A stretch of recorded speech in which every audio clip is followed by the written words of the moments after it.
بسم اللہ الرحمن الرحیم۔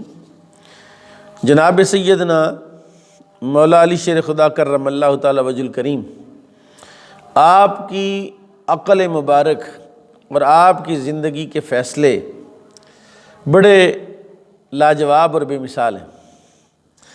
یہ جو آیت مبارکہ قرآن پاک کی کہ جناب سیدنا یحییٰ علیہ السلام کے بارے میں فرمایا وَسَيِّدٌ وَحُصُورٌ وَنَبِيٌّ مِّنَ الصَّالِحِينَ، قرآن نے ان کو سید کہا، حصور کہا اور نبی فرمایا۔ کہتے ہیں یہ جو لفظ سید ہے، آج کل ہر بندہ سید بننے کے چکر میں ہے، تو سادات کے لیے بھی یہ بات ہے، اور جو سید بننا چاہتا ہے، سید القوم خادمہم، قوم کا خادم قوم کا سردار ہوتا ہے۔ کہتے ہیں حضرت یحییٰ کو سید جو فرمایا تو اس لیے کیوں فرمایا ان کو سید؟ کہتے ہیں وَهُوَ عَبْدُهُ، وہ ایسے بندے تھے کہ ان پر کبھی بھی چار چیزیں غالب نہیں آئیں۔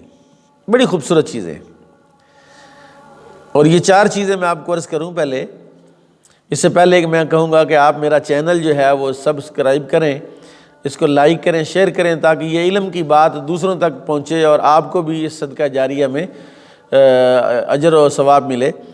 فرمایا کہ چار چیزیں کبھی جناب سیدنا یحییٰ علیہ السلام پر غالب نہیں آئیں۔ نمبر ایک، کبھی بھی خواہشات ان پر غالب نہیں آئیں، خواہشات کا کبھی غلبہ نہیں ان پر۔ وَعَلَىٰ إِبْلِيسَ، اور کبھی بھی شیطان نے ان پر غلبہ نہیں پایا۔ وَعَلَى اللِّسَانِ، اور زبان کی قبضے میں کبھی نہیں آئے کہ وہ زبان ایسی استعمال کر دی جس کی وجہ سے پکڑے گئے۔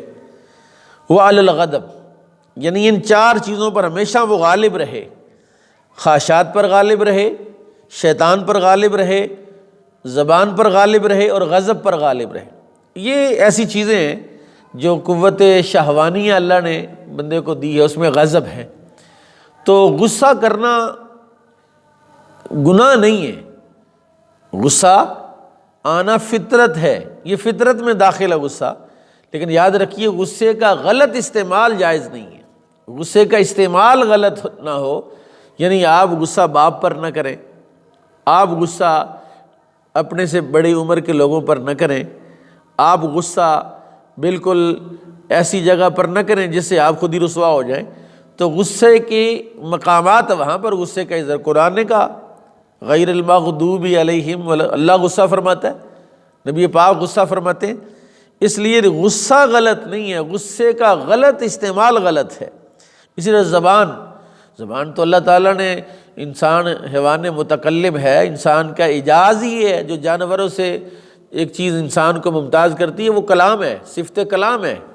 تو کلام ایسا کرنا جس سے کسی کی دل آزاری نہ ہو، کسی کا گلہ نہ ہو، کسی کی غیبت نہ ہو۔ تو حضرت سیدنا یحییٰ علیہ السلام ان چار چیزوں پر غالب رہے، خواہشات پر، ابلیس پر، زبان پر اور غضب پر۔ اللہ تعالی ہمیں ان ساری چیزوں پر غلبہ نصیب فرمائے۔ وما علی الا البلاغ۔